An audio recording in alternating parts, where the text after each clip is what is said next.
नमस्कार, मी सुवर्णा जोशी। संध्याकाळचे 6 वाजलेले आहेत। महाराष्ट्राच्या बातम्यांमध्ये आपल्या सगळ्यांचं स्वागत। दिवसभरातली सगळ्यात मोठी बातमी आपण सुरुवातीला बघणार आहोत। 26/11 मधला दोषी दहशतवादी अजमल कसाबला जेलमध्ये ठार मारण्याचं कारस्थान दाऊद इब्राहिमनं रचलं होतं, असा दावा कुख्यात गँगस्टर छोटा शकीलनं केलेला आहे।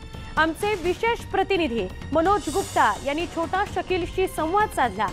आम्ही अशी कामं करत नाही, असा कुठलाही कट नव्हता, असा दावा त्यानं केला। दाऊदनं कसाबला जेलमध्येच मारण्याचा कट केला होता, असा दावा राकेश मारिया यांनी आपल्या आत्मचरित्रात केला आहे। लेट मी से इट नाव असं या आत्मचरित्राचं नाव आहे।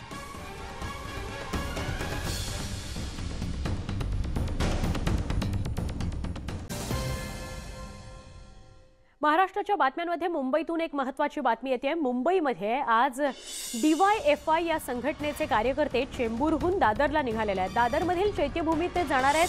CAA NRC रद्द करा, रोजगाराच्या संधी उपलब्ध करून द्या, सरकारी कंपन्या विकू नका, अशा वेगवेगळ्या मागण्या ते करत आहेत। आमचे प्रतिनिधी मनोज कुलकर्णी यांच्याकडून अधिक जाणून घेऊया। मनोज, आता हा मोर्चा, हे आंदोलन कुठपर्यंत पोहोचलेलं आहे? चैत्यभूमीवर जाणार आहेत, परवानगी त्यांना मिळालेली असणार आहे, आता काय अपडेट सांगता येईल? काल रात्री हे सगळे जे कार्यकर्ते आहेत DYFI ते चेंबूरच्या शेल कॉलनी इथल्या शाळेमध्ये त्यांना थांबवण्यात आलं होतं।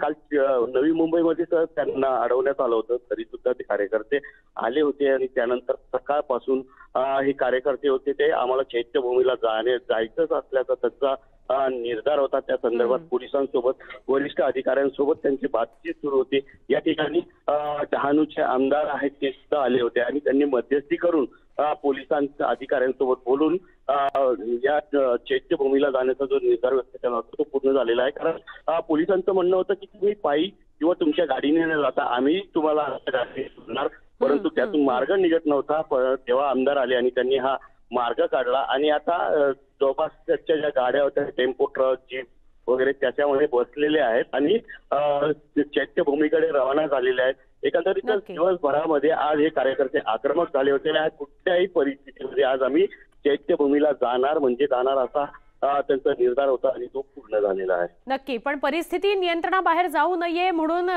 आमदारांनी मध्यस्थी केली, पोलिसांनी सगळी यंत्रणा सज्ज ठेवली। धन्यवाद ही माहिती दिल्याबद्दल। एक छोटा ब्रेक, पुन्हा पहा फक्त न्यूज 18 लोकमत।